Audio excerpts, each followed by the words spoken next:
Hello, my name is Federico Ferretti. I am a researcher in the Department of Geography and Environment of the University of Geneva in Switzerland.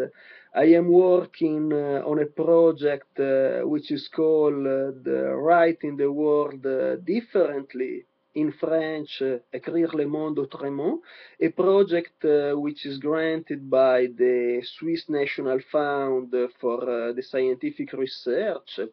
and which deals with the network of geographers and ethnographers who were exiled for political reasons in Switzerland between the 19th and the 20th century. A network of European scientists who built a discourse on what we call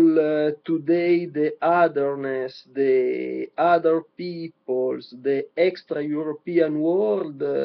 which seems to us very relevant and very heterodox in comparison to the dominant racist and colonialist discourses of the European science of the time. The most famous member of this network was a geographer, Élisée Reclus,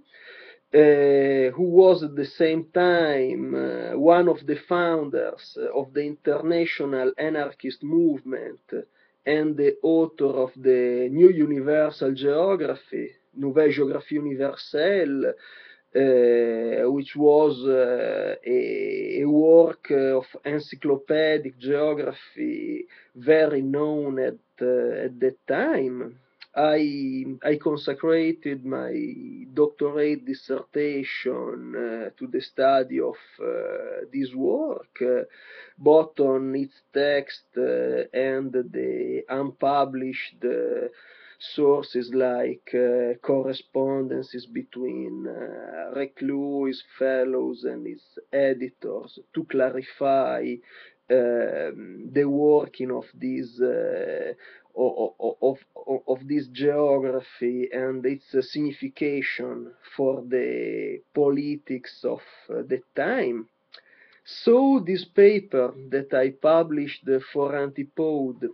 They Have the Right to Throw Us Out, Élisée Reclus, New Universal Geography, is based on this research and deals with the construction of the extra-European world and the vision of colonialism of Élisée Reclus. And by two main examples, the British domination of India and the French domination of Algeria, I try by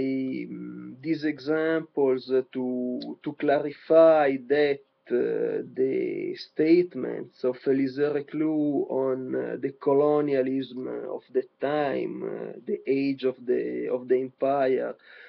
was very clear. He stated that the indigenous people had the right to get rid of their colonizer, of their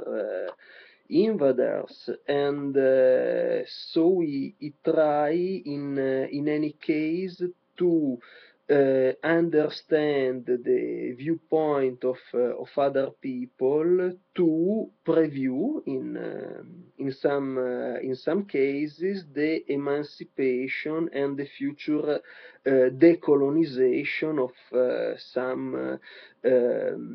of some regions he deal with. So I think that the study of this geography of the 19th century could be very relevant now for the field of the studies on colonialism and post-colonialism, and also in the field of the studies on the relationship between geography and anarchism, which is very interesting in the last times because many papers appeared on Antipode and other journals. So I hope that this contribution could be useful and in any case a reading which could be interesting. Thank you, goodbye.